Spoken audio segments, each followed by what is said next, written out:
আজকের ভ্লগ ভিডিওটা শুরু করছি আমার ছেলেকে কোলে নিয়ে। তো বন্ধুরা, শুভ সকাল সবাইকে জানাই। তো আজকে আমাদের বাড়িতে আমার বাপি, মা, বোন সবাই আসবে। তো আমার বাবুকে দেখতেও আসবে, আবার একটা কারণ আছে আসার জন্য।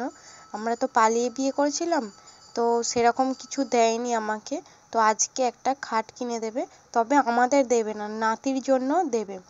তো যাই হোক, আমাদের বাড়ি এসে আমার শ্বশুর, বর সবাই একসাথে খাট কিনতে যাবে বলে ওই জন্য আমাদের বাড়িতে এসেছে। আর আমাদের এখানে 58 গেট আছে, তো সেখানে শাল কাঠের খাট পাওয়া যায়, তো সেখানেই কিনতে যাবে।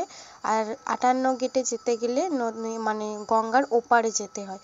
তো তারা মানে আমি তো আর যেতে পারিনি বাবুকে নিয়ে। তো তারা মানে গিয়েছিল আমার হাজবেন্ডারে, তো ভিডিও করে এনেছে। তো সেটাই আমি তোমাদের সাথে শেয়ার করছি। আর এই যে গেটগুলো দেখতে পাচ্ছ, এটাই হলো 58 গেট। এখানে এই গেটের মধ্যে এই গেট কটার মধ্যে 58টা গেট আছে। এখান থেকে জল ছাড়ে আবার বন্ধ করে দেয়, এরকম। তো 58 গেটের নাম তোমরা কারা শুনেছো কমেন্ট করবে। তো ফাইনালি খাট কিনে ঘরে চলে এসেছে, ঘরে তুলেও দিয়েছে, এখনো ফিটিং করা হয়নি। তো দেখো খাটটা কেমন হয়েছে, খাটের ডিজাইন কেমন হয়েছে। আর খাটটা কিন্তু খুব বড় দিয়েছে, মানে খুব বড় এনেছে, 6x7।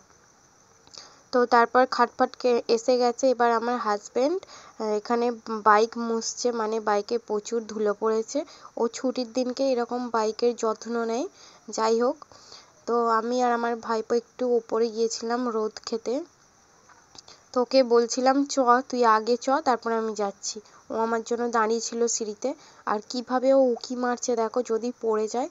তো দেখো খুব সুন্দর রোদ দিয়েছে আজকে। তো ও আর আমি একটু রোদ খেতে এসেছিলাম ছাদে। তো দেখো ওকে ডাকছি, ওর সাথে একটু ভিডিও করলাম। ও আমার ভাইপো হয়, মানে আমার ভাসুরের ছেলে। দুপুর তো হয়েই গেছে, তো এবার লাঞ্চটা করে নেওয়াই যাক। আমার হাজবেন্ড আর আমি খেতে থাকি। তোমরা লাইক, কমেন্ট আর সাবস্ক্রাইবার করতে থাকো। টাটা।